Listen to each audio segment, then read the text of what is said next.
buenos días, amigos televidentes. Gracias por acompañarnos en este martes 3 de febrero. La familia de Mix de Medio le desea que este mes venga cargado de abundantes bendiciones para usted y por supuesto para toda su familia. Y en este espacio de entrevistas de enfoque, esta mañana vamos a hablar acerca de educación financiera, precisamente cómo manejar las deudas. Y para ello pues me encuentro muy bien acompañada del abogado Lucio Arias, a quien desde ya le damos la más cordial de las bienvenidas. Muchas gracias, ¿cómo estás? Pues para mí un placer y un honor poder estar en este programa para que podamos tocar algunos temas que sirvan para que los hogares de nuestras familias salvadoreñas puedan saber cómo manejar sus deudas. Así es. Antes de poder conocer, licenciado, acerca de cómo enfrentar una deuda cuando estamos que el banco está llamando, que hay morosidad, hablemos precisamente por qué adquirimos una deuda. Sabemos de que a lo buen salvadoreño vamos a mencionar dos términos de las deudas que son para consumo y otras para inversión. Sí, debemos entender que en el caso de adquirir una deuda, no siempre y sencillamente es, bueno, voy a topar la tarjeta de crédito, voy a gastar a lo loco. No, existen dos tipos.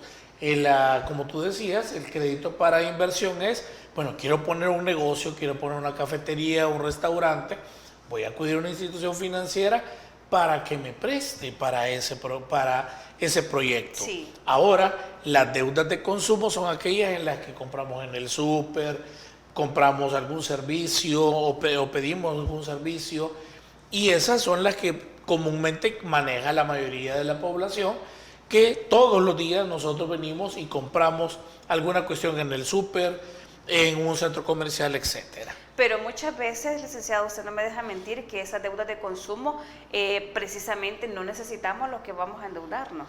Exactamente, es que ahí es donde viene lo que se conoce como es la educación financiera. ¿Por qué razón? Y muchas veces nosotros decimos, bueno, voy a ir a comprar, el límite de la tarjeta son $3,000, entonces puedo hacer lo que me plazca con este dinero. Pero ¿qué ocurre? No hacemos una relación en lo que es nuestro salario o nuestros ingresos con relación a lo que gastamos, y ahí viene el sobreendeudamiento, cuando nosotros gastamos más de lo que nos ingresa a nuestro hogar familiar o que nos ingresa como nuestro salario. Y en el tema de ingresos que recibimos, cuando usted menciona que el gasto es más de lo que tenemos como ingreso de sueldo, a esto tiene que sumarle usted diferentes entradas, es decir, nosotros debemos de hacer un análisis, unas cuentas de cuánto me ingresa a mí de sueldo, de otras entradas, de negocios, y hacer un conglomerado y poner en una balanza. ¿Será que estoy gastando de más? ¿Será que estoy destinando un porcentaje de este dinero que me ingresa para ahorros? Vaya, en ese caso, lo primero, lo que no nos enseñan en la escuela, lo que es el hábito del ahorro y hacer presupuestos. En ese sentido, nosotros tenemos que determinar cuánto ganamos y, de acuerdo a lo que ganamos, llevar una lista de los gastos, estableciendo los principales o primordiales, que serían los gastos de alimentación, de vestido de nuestra familia, de pago de servicios, entre otros, para que luego de que hagamos esa deducción, quitamos los útiles escolares, que ahorita, pues ya en estos días, la mayoría de los salvadoreños ya adquirieron sus útiles escolares, eso se vuelve primordial, y tenemos nosotros que hacer esa resta de esos gastos primordiales para que sobre la diferencia, por lo menos, ahorremos un 10% de nuestro salario o nuestros ingresos. ¿Es lo recomendable, licenciado, aunque sea un 10%? Yo diría el 10%, y me baso, por ejemplo, en un libro que se llama El hombre más rico de Babilonia. Sí. En este libro nos decía que la persona debía dejar el 10% de sus ingresos como un ahorro para eventualidades o para hacer un emprendimiento. Fuera de eso es donde nosotros tenemos que queda una cantidad, si es que queda, que es de la que podemos disponer, pero la mayoría de nosotros o del salvadoreño no tiene esa educación financiera y dice, bueno, me pagaron y hoy es viernes, el cuerpo lo sabe, vamos a gastar. Inicia semanas sin nada ya. Y inicia sin quincena prácticamente, en ese fin de semana se le va todo y se olvida de esos pagos, y ahí es cuando comienza a utilizar los medios financieros como las tarjetas de crédito, va a pedir algún préstamo y comienza el endeudamiento. Al empezar el endeudamiento, llega un momento donde esto se vuelve insostenible. ¿Por qué razón? Porque hemos gastado más de lo que nos ingresa. Antes de mencionar acerca de los requisitos que piden ahora en día las instituciones financieras, hablemos, ya que mencionó, sobre la tarjeta a tasa cero. Muchas personas están aprovechando esta oportunidad, como ellos lo ven así, pero se sobreendeudan.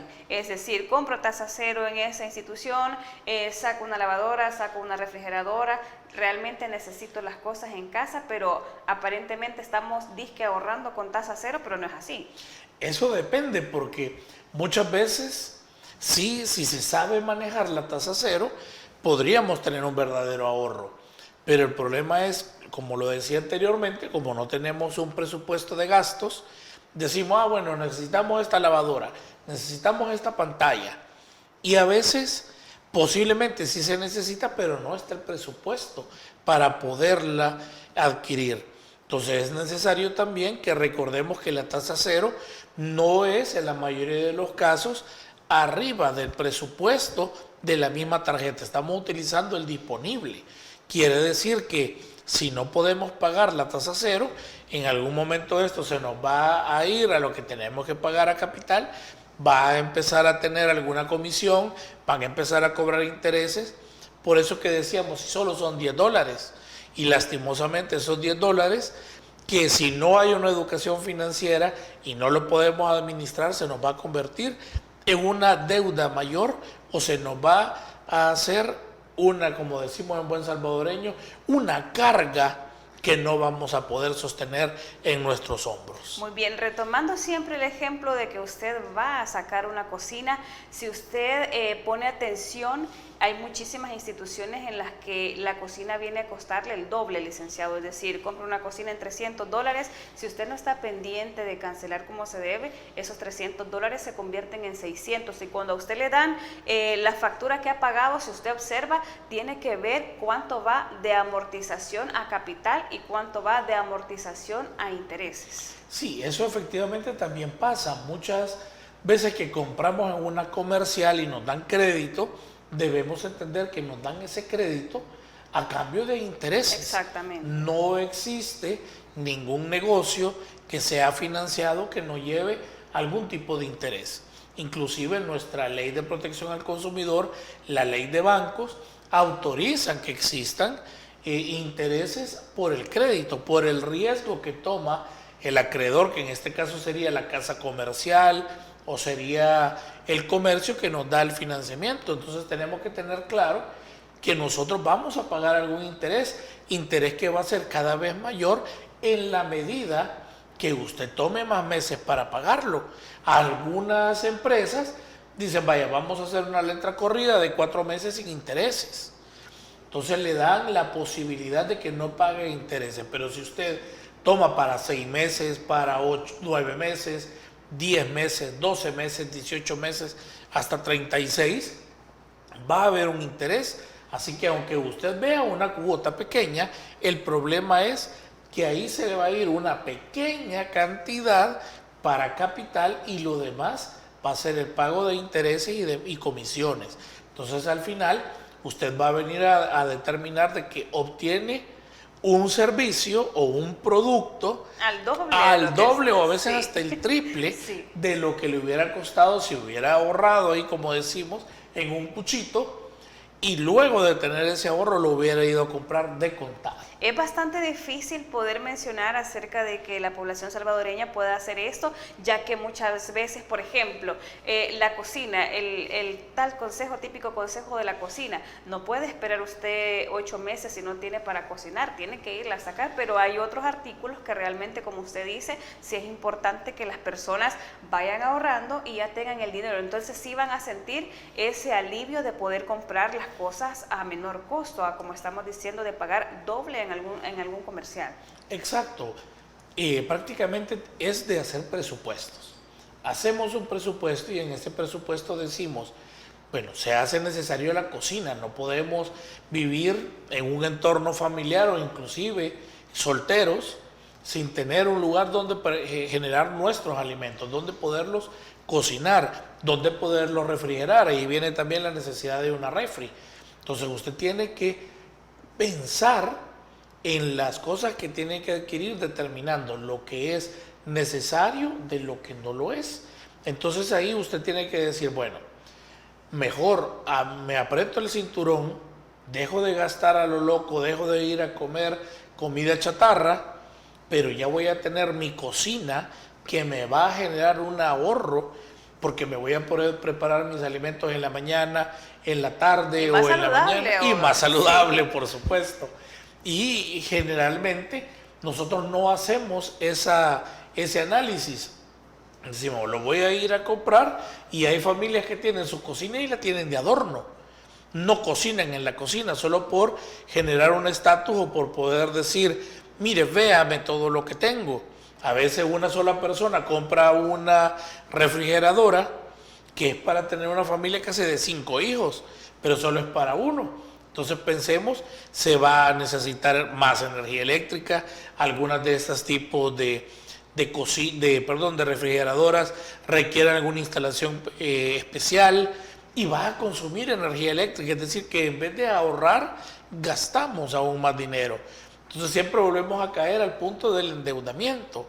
Entonces tenemos que pensar exactamente si lo que compramos o lo que vamos, como decimos en salvadoreño, enjaranarnos, va a generar verdaderamente un beneficio o no lo va a hacer.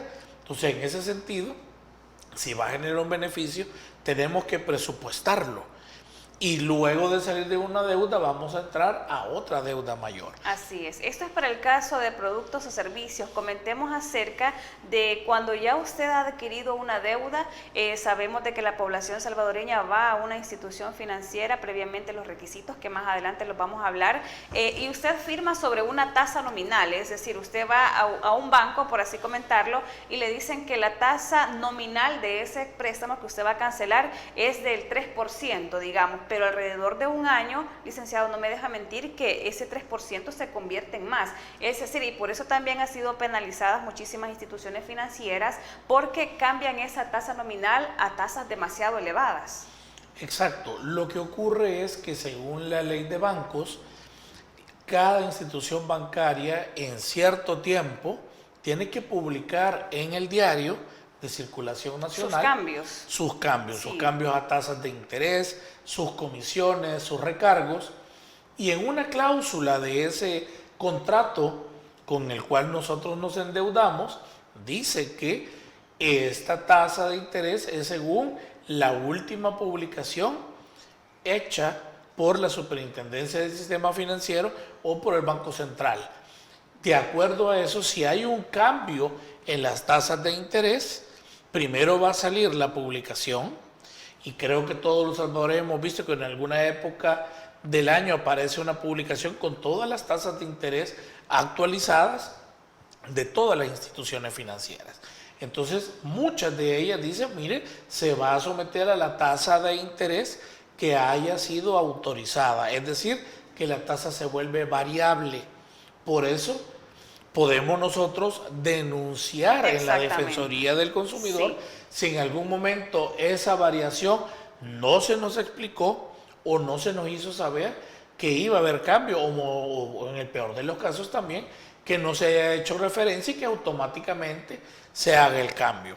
Entonces ahí sí tendríamos que acudir a la Superintendencia del Sistema Financiero, donde nos dan asesoría y también educación financiera, porque se puede pedir asesoría para eso, o hay que acudir a la Defensoría del Consumidor en su caso para interponer alguna denuncia si eso no se nos hizo saber. Pero tenemos que estar claros que el banco o la institución bancaria debe explicarnos esa variabilidad de los intereses.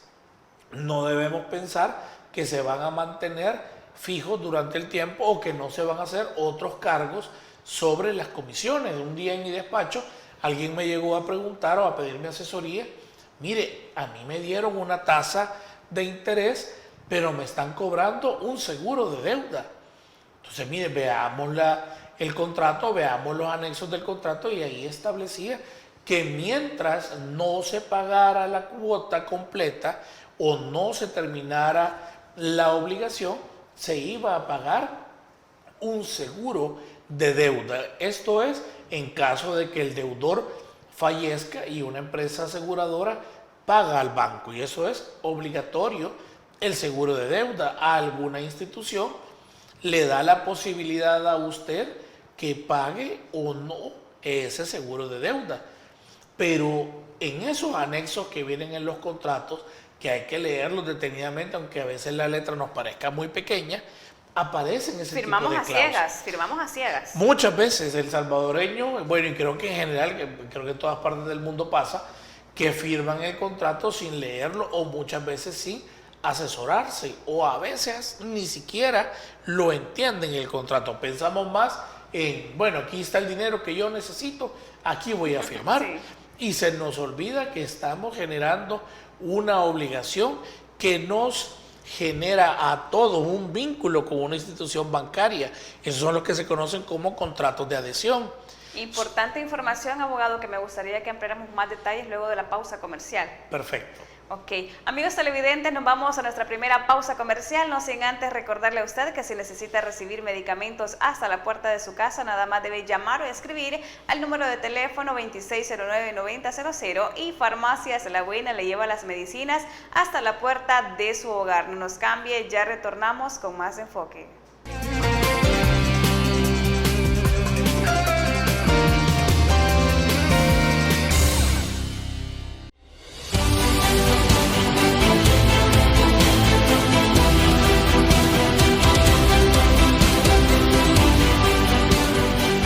Nuestro compromiso, nuestra pasión, son algunas de las cosas que nos caracterizan como salvadoreños.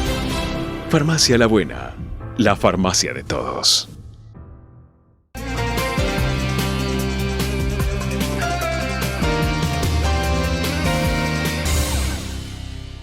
Ya estamos de regreso, muchísimas gracias a usted por continuar con nosotros. Esta mañana estamos hablando acerca de un tema bastante interesante, el cual es educación financiera, y para ello nos acompaña el abogado Lucio Arias, con quien en el bloque anterior estábamos hablando acerca de la importancia que usted, amigo televidente, tiene que tener al momento de revisar su contrato al adquirir una deuda, licenciado.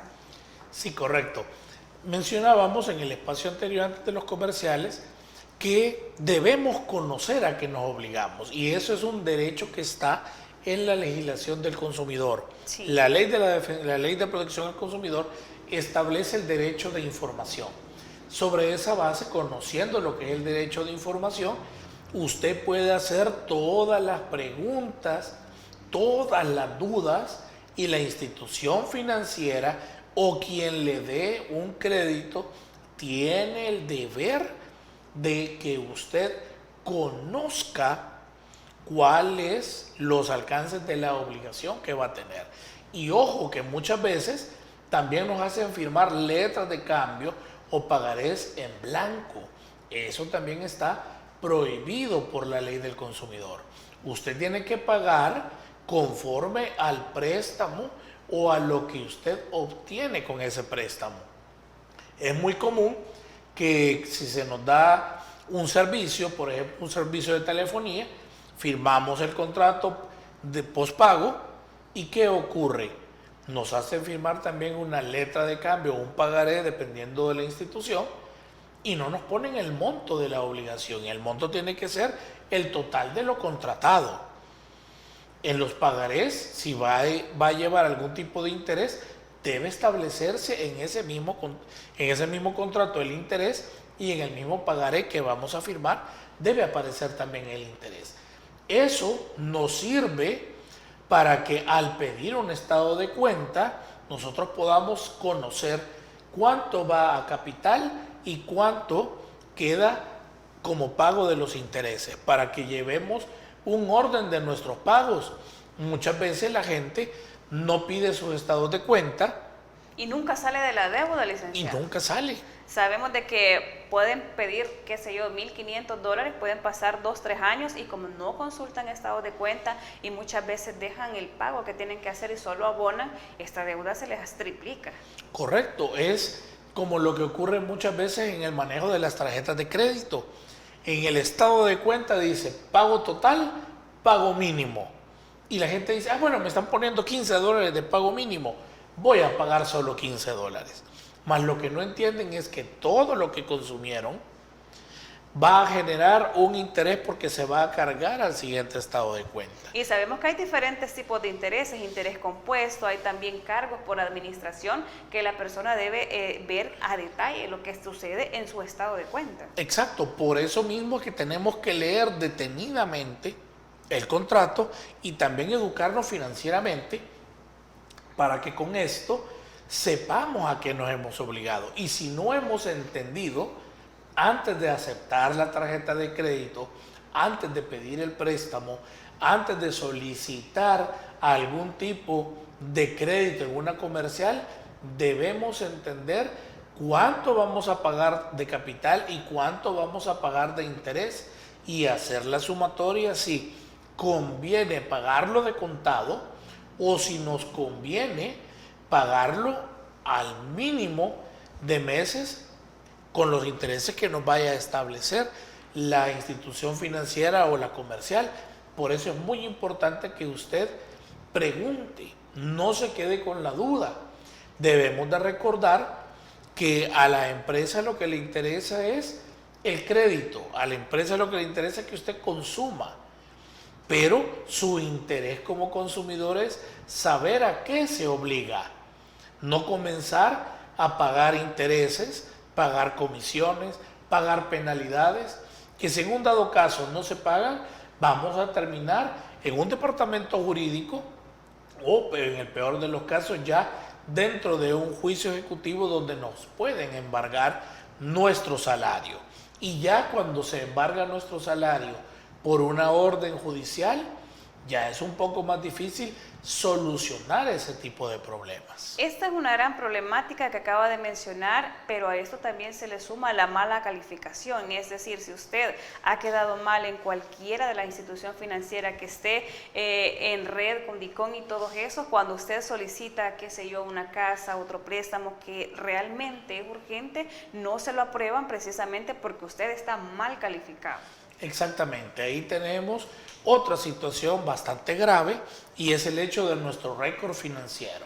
Bajo la óptica del sistema financiero, todos tenemos una calificación y esa calificación se va a mantener en un estándar alto o va a disminuir en la medida que usted no pague los préstamos o usted no haga caso a las llamadas de algún banco, de alguna institución donde le digan, mire, queremos llegar a un arreglo para pagar, o le estamos informando que usted está atrasado con sus pagos. Entonces, si eso ocurre, pues obviamente nos va a generar un problema que no solo va a ser el endeudamiento, sino que también va a ser que a futuro, cuando querramos solicitar un préstamo, por ejemplo, usted quiere adquirir una casa, o usted quiere poner un negocio. Ese dato está ahí. Ese dato va a estar ahí. Sí. Y va a estar ese dato y su récord crediticio se va a ver afectado.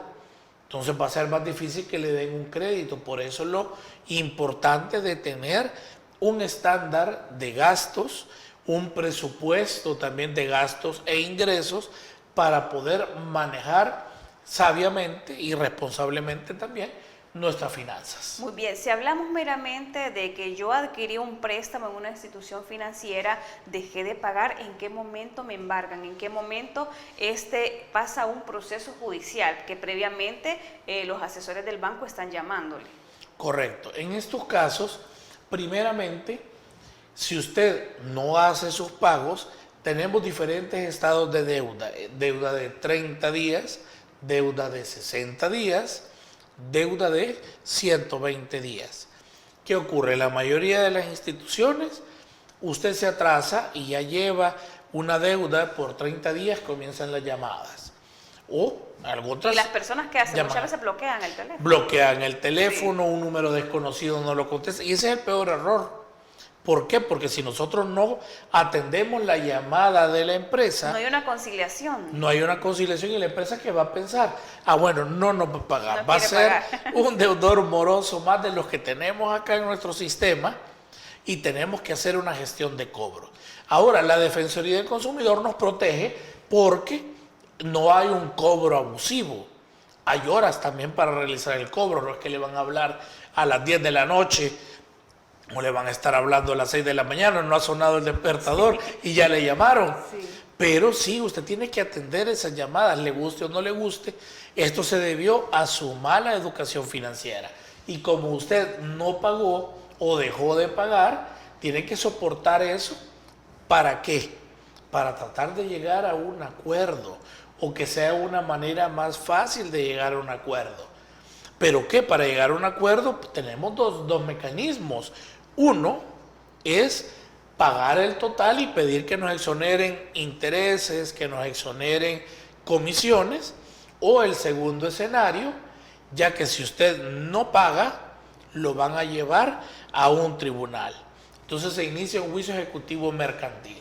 Cuando se inicia el juicio ejecutivo mercantil y usted es asalariado, lo primero que van a buscar es si usted gana más de 2 salarios mínimos, es decir, $817 aproximadamente, arriba de esa cantidad, le van a embargar su salario. ¿Por qué le van a embargar su salario? Porque están en todas las de la ley. Están en todas de los de ley, porque la ley permite el embargo arriba de 2 salarios mínimos. Arriba de 2 salarios mínimos urbanos le puede llegar un embargo. Entonces, ¿qué va a pasar? Si usted ganaba $1,000, de repente le van a generar un embargo, le van a dejar libre los 816,17 centavos, algo así creo que es, y lo demás se lo van a embargar para el pago de la deuda. Entonces ya usted no va a poder pagar sus deudas y encima ya va a tener una cantidad que un tribunal dio la orden para írselo descontando, pero eso no significa que no va a pagar intereses, que no va a pagar comisiones, le corresponden las costas procesales, los gastos del cobro. Entonces la deuda se vuelve aún más grande. ¿Y qué sucede si la persona no depende de un sueldo? Es decir, la persona tenía un negocio al momento de solicitar este crédito y por A o B motivo de la vida perdió su negocio, no tiene cómo justificar o cómo respaldar una entrada de dinero. ¿Qué hacer acá? Ahí es donde, como lo decía hace unos momentos, se hace necesario avisar al banco, llegar a un acuerdo de pago y poder conseguir quien pueda afianzarlo, dar una fianza, servir de fiador, o en un dado caso, pues, si tiene vehículo, ponerlo en garantía o venderlo para pagar esa deuda. Eso es bastante conocido. Todos en nuestro país sabemos que hay momentos donde la economía está arriba y tenemos bastante ganancias, pero también si no hemos sabido ser buenos administradores, estamos abajo del estándar. Entonces tenemos que recurrir a esos bienes.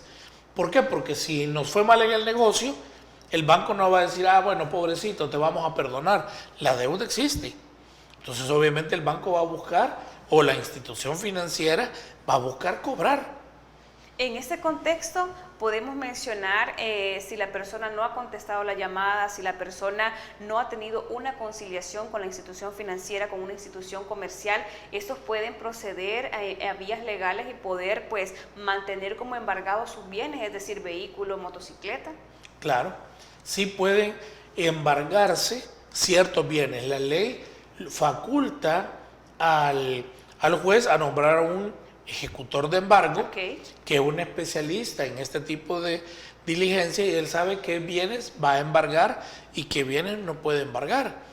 No le van a llegar a quitar su cocina, su refri, pero por ejemplo, si usted tiene joyas, si usted tiene... ¿No se pueden vender? No, en ese caso, pues, se podrían vender para pagar la deuda. Pero si llega el ejecutor de embargo, podría llevarse esos objetos de valor. Si usted tiene 5 computadoras en su casa, se van a llevar 4 y le van a dejar una para que usted continúe realizando labores en el mundo virtual. Pero no quiere decir que no se las van a llevar. Ahí hay un problema cuando la ley establece que no se pueden embargar bienes que son necesarios para el cumplimiento de su función. Por ejemplo, a un abogado no le podemos quitar los libros, a un músico no le podemos quitar los instrumentos. Pero otras cosas que no tengan que ver con la profesión y que tengan un valor que se pueda estimar dentro de un valúo, puede ser que se lo embarguen. Su vehículo puede ser que se lo embarguen. Si el vehículo está embargado, la persona, ¿qué es lo que no debe hacer? No puede usarlo, no puede, o ¿qué es lo que sucede al momento de que lo detienen las autoridades y le aparece el vehículo embargado? Fíjese que en este tipo de casos el ejecutor de embargo ubica el vehículo y como lleva una orden del tribunal, se lo quita a la persona, obviamente utiliza o se auxilia de la PNC para hacer el despojo y lo lleva a un lugar de depósito o lo deja con un depositario. ¿Qué significa? Nadie va a utilizar ese vehículo. Usted se quedó sin el vehículo y sin la oportunidad de poderlo vender. Y ojo que muchos a veces lo que hacen cuando saben que va a haber un embargo, comienzan a vender, a regalar bienes para no pagar. Y ese es un gran error que puede llevar a la persona que lo haga a consecuencias penales, porque esto se llama alzamiento de bienes y está penado en el Código Penal, valga la redundancia, que nos establece que si usted no tiene bienes para responder de sus obligaciones porque los dispuso antes del embargo, entonces va a responder ante las autoridades y hay prisión por ese accionar. Importante información, licenciado, a tener en cuenta, y seguimos abordando este interesante tema luego de la pausa comercial. Siento que el tiempo se nos va rapidísimo. Amigo televidente, no nos cambie, ya retornamos con más de su espacio de entrevistas de Enfoque.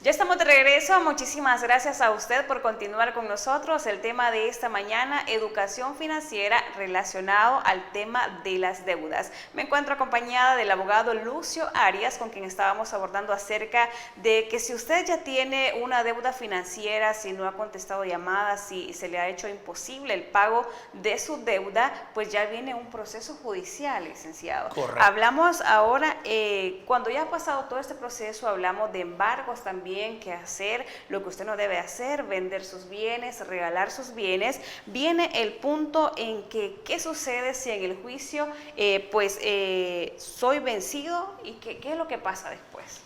Debemos de entender que en el momento en que nosotros tenemos un juicio ejecutivo, nos va a llegar una notificación. En esa notificación nos va a dar el tribunal 10 días para nombrar un abogado que nos represente y poder tratar de evitar un juicio más allá de la cantidad que nos están embargando, o si nos están embargando por una cantidad que no reconoce nuestros pagos previos. Ahora, cuando tenemos una deuda, es de entender que el abogado no es un mago que le va a quitar una deuda, salvo algunos casos excepcionales donde la deuda ya está pagada y se la han cobrado. Entonces, cuando hablamos de que una persona ha sido vencida en juicio, significa que no hubo nada que se pudiera alegar, no hubo ninguna justificación para el no pago, y en ese momento comienza lo que se conoce como ejecución forzosa. Cuando se da la ejecución forzosa, si ya tenemos embargados los bienes, estos bienes pueden tener dos destinos.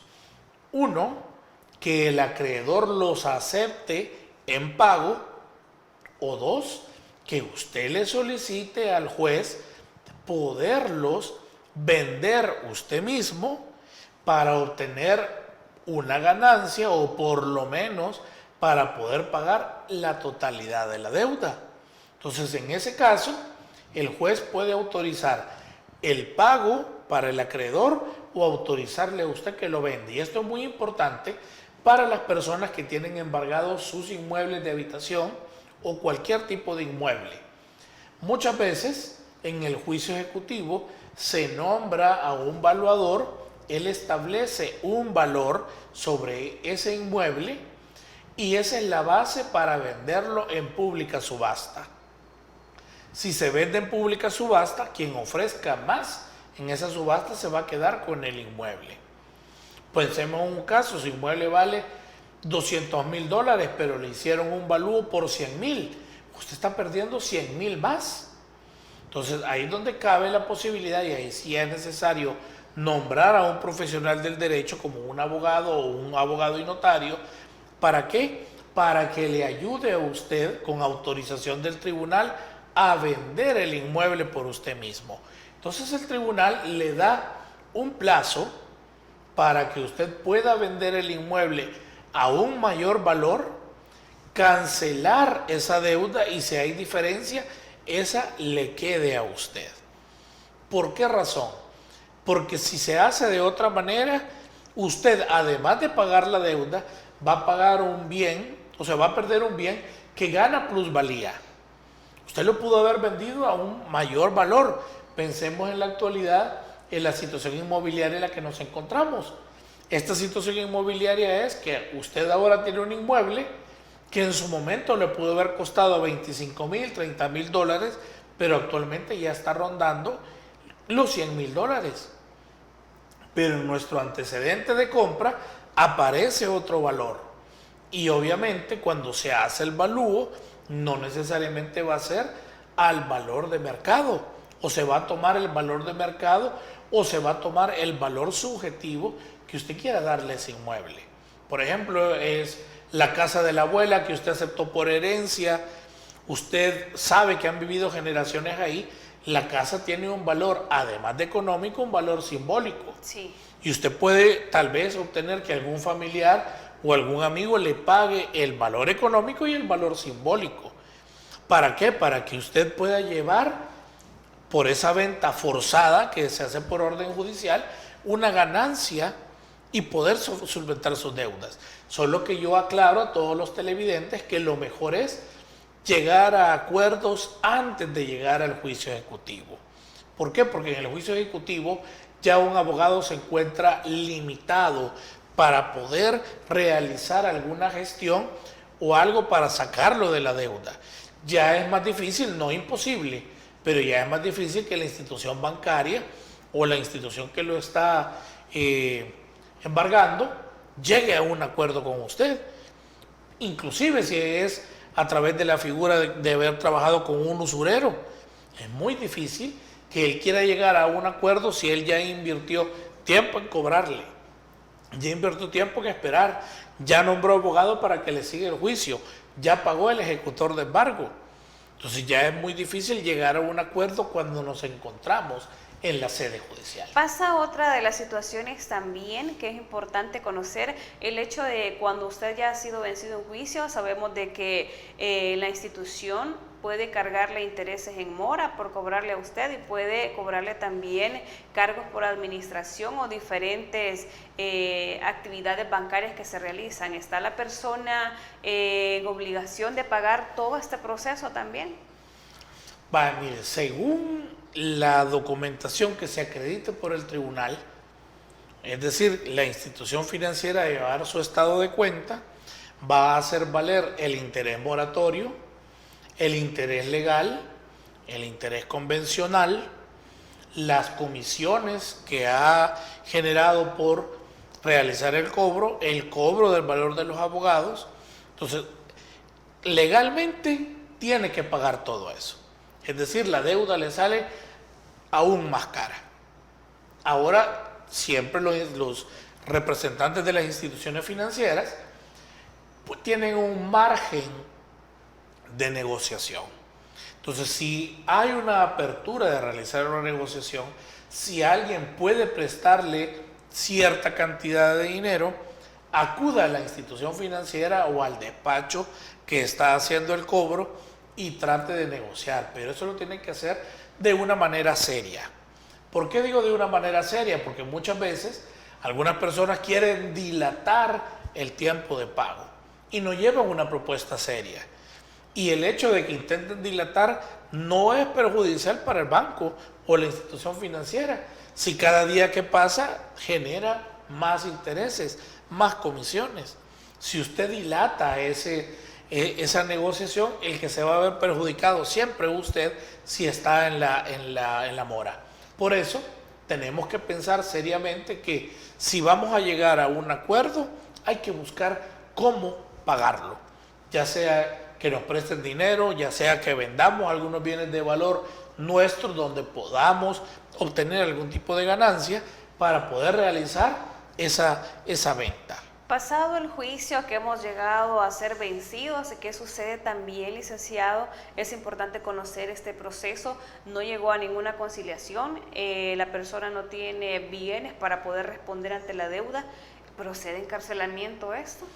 No, nuestra Constitución prohíbe la prisión por deudas. Okay. Entonces, en este caso, no hablaríamos de una prisión por deudas, pero ojo, como yo lo decía hace unos momentos, si usted intentó burlar la justicia, sabiendo que ya le iba a llegar un embargo, que le estaban llamando por teléfono u otras cosas, y comienza a disponer de sus bienes de manera gratuita o haciendo ventas fraudulentas, ahí sí, no estamos hablando de una prisión por deudas, porque usted de una manera dolosa vino y dispuso de sus bienes, y al disponer de sus bienes, sabiendo o a sabiendas que va a haber un embargo, no solo está burlando la justicia, sino que está afectando a terceras personas que de buena fe le compraron las cosas. Entonces, en ese caso, ahí ya hablaríamos de sanciones. Pueden demandarlo también. Pueden demandarlo o acudir a la fiscalía porque los estafaron. Y actualmente, con la última reforma del Código Procesal Penal, las estafas de ningún tipo pueden conciliarse. Okay, entonces ya la situación de el salvadoreño o de la persona en mora es grave. Tiene que pensarlo 2 veces, licenciado. Exacto, lo mejor es asesorarse. Dejar las deudas para apariencias. Exacto. Es de tratar de darnos el estilo de vida que nos podemos dar. Exactamente, y como mencionamos también al inicio de la entrevista, no queremos decir con esto que las deudas son malas. Muchísimas personas han salido adelante y han llegado a tener un gran negocio gracias a una deuda adquirida en una institución financiera, siempre y cuando esta persona fue responsable y supo administrar. Sí, fíjese que yo conozco un caso muy cercano de una pareja de hermanos pequeños que ellos empezaron vendiendo charamuscas en su casa. ¿Cuál era la diferencia? Que estas charamuscas las hacían con Coca-Cola. Entonces era diferente a la charamusca que todos los demás comprábamos en la tienda. Y poco a poco estos 2 hermanos fueron creciendo, ya pusieron una importadora, hicieron negocios y sí, han habido momentos donde estaban en el top de ventas, momentos en los que hubieron momentos graves, pero el hermano mayor era el que más inyectaba a la empresa, él ponía las ideas, y la otra hermana era la que ejecutaba esas ideas y pudieron salir. Por eso que las deudas no son malas. Tuvieron que acudir a una institución financiera o a varias instituciones financieras para poder obtener un crédito. Algunos momentos los negocios fueron buenos, otros momentos los negocios fueron malos. Pero no por eso la deuda es mala. Lo que es malo es no saber administrar. No saber administrar, cosa que no es culpa tampoco de nosotros, sino que debemos enfocarnos en poder conocer y aprender. Nos vamos con esto a pausa comercial, no nos cambie, ya retornamos con más de Enfoque.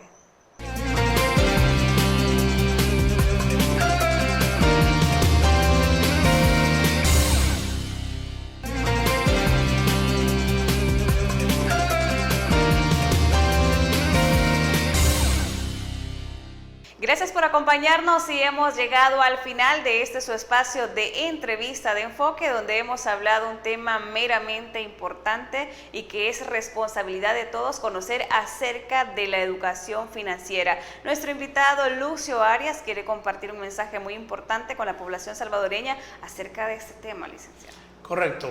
Ya para finalizar el programa, es recordarles a todos los salvadoreños, como lo decíamos en el espacio antes de la pausa comercial.